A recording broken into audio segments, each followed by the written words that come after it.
ሰላም ጤና ይስጥልኝ ውድ የምክርቲው ቤተሰቦች በዛሬው ቪዲዮ ማራኪነትን ለመላበስ የሚረዱ 7 አስገራሚ ልምዶችን እነግራችኋለሁ።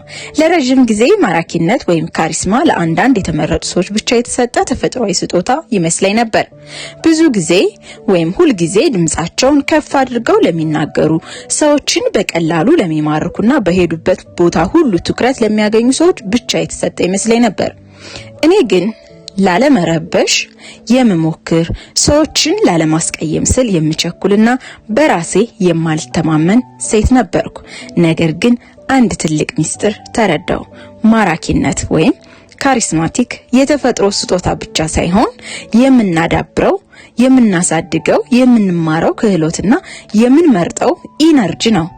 ዛሬ እኔን ሙሉ በሙሉ የለወጡኝና ከአይናፋርነት ወደ ራሷ የምተማመን ሴት ያደረገኝን ለእናንተም ማራኪ የሚያደርጓችሁን ልምዶች እነግራችኋለሁ። የመጀመሪያው መረጋጋት ነው። የመረጋጋት ኃይል ትልቅ ነው። ብዙ ጊዜ ማራኪ ለመሆን ፈጣንና ንቁ መሆን ያለብን ይመስለናል። ነገር ግን መቸኮል በራስ የመተማመን እጥረት መኖሩንም ያሳያል።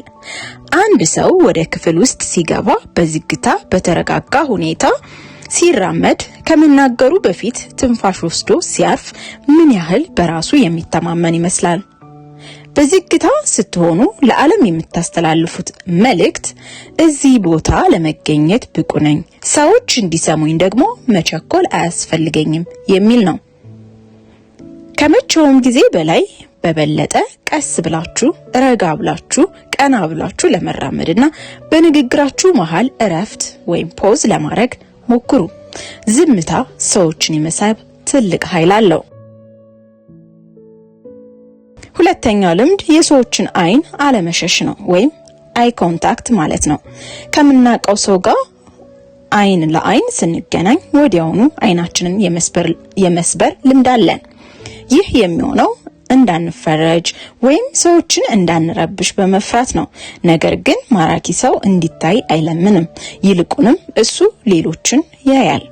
የሰዎችን አይን በፍቅርና በቅንነት ማየት ይልመድባችሁ። ይህ ትልቅ የትስስር መንገድ ነው። ሶስተኛው ልምድ ደግሞ ከሚደነቅ ሰው ይልቅ አድናቂ መሆን ነው። የማራኪነት ዋናው ሚስጥር እናንተ ጎልታችሁ መታየት ብቻ ሳይሆን ሌሎች ሰዎችም እንዲጎሉ ማድረግ ነው። ሰዎችን ለማስደንገጥ ብቻ ጥርሳችሁን ከምትነክሱ ይልቅ ጥሩ አድማጭ ሁኑ። ሰዎች እንዲህ ብላችሁ ጠይቋቸው፣ በዚህ ሰሞን በጣም የሚያስደስት ነገር ምንድነው? በቅርቡ በራሴ የኮራህበት ነገር አለ? ሰዎች እናንተ የተናገራችሁትን ንግግር ሊረሱ ይችላሉ። ነገር ግን እናንተ ጋር በነበሩበት ጊዜ የተሰማቸውን ስሜት መቼም አይረሱትም። ስለዚህ ለሰዎች የደስታ ምንጭ፣ ለሰዎች የሰላም እና የመወደድ ምንጭ ሁኑ። አራተኛው ልምድ ደግሞ ደስታን በራስ ለመፍጠር መሞከር ነው። ወደ አንድ ስብሰባ ወይም ግብዣ ከመሄዳችሁ በፊት የማንንም እርዳታ አልፈልግም የሚል ጠንካራ ስሜት ይኖራችሁ። ዛሬ እኔ ጋር የሚሆኑ ሰዎች ደስ እንዲላቸው አደርጋለሁ ብላችሁ አስቡ። ደስታን በራሳችሁ ውስጥ አዳብሩ። ደስታ ሰዎችን እንደማግኘት ይስባል። ጠዋት ስትነሱ ደስ የሚል ሙዚቃ፣ ደስ የሚላችሁን ጸሎት፣ ደስ የሚላችሁን የሚያረጋጋችሁን ነገር አድርጉ። ለራሳችሁ ብላችሁ በራሳችሁ ዘንጡ። በራሱ የሚደሰት ሰው በዙሪያ ያሉ ሰዎች ሁሉ እንዲቀርቡት የሚያደርግ ልዩ ኃይል አለው። አምስተኛው ልምድ ደግሞ ሚስጥራዊ መሆንና ውስጣዊ ጥንካሬ ነው። ሰዎች እንዲወዱን ስንል ስለራሳችን ሁሉንም ነገር የመዘርገፍ ልምድ አለን።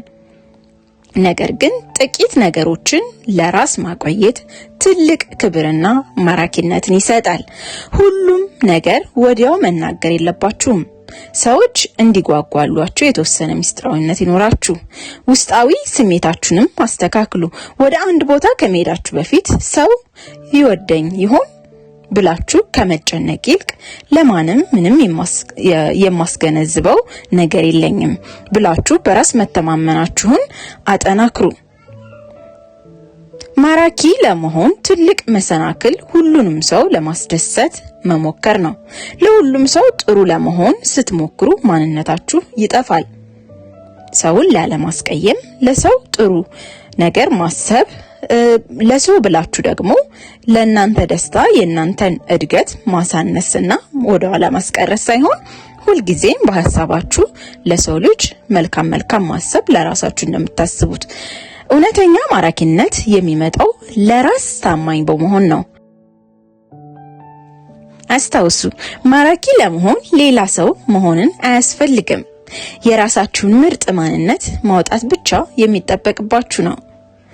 ይህ ቪዲዮ ከጠቀማችሁ ላይክ፣ ሼር ማድረጋችሁን አትርሱ። በሚቀጥለው እስክንገናኝ ሰላም ሰንብቱ።